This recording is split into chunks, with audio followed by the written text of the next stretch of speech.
आपको मालूम है कि एनडीए की सरकार 1998 में आई थी।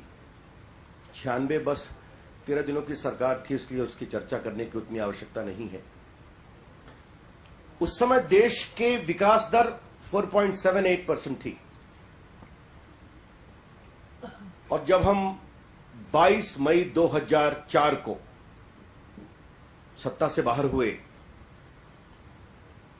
तो देश की ग्रोथ रेट 8.5% थी।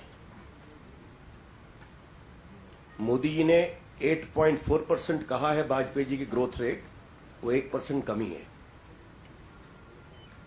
और ये ग्रोथ रेट हम अचीव कर सके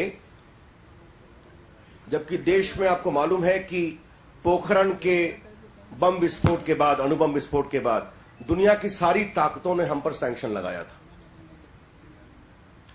देश में कारगिल युद्ध हुआ था। ईस्ट एशियन इकोनॉमिक क्राइसिस हुई थी बहुत बड़ी 2099-2000 में। गुजरात में बहुत बड़ा भूकंप आया था। 2001-2 में बहुत बड़ा अकाल पड़ा था।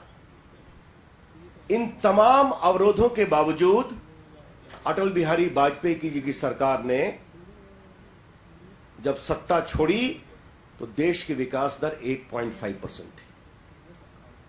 The reason as to why the NDA government led by Shri Vajpayee could give this strong legacy was because of inspiring leadership, sound policy initiative, and also good governance.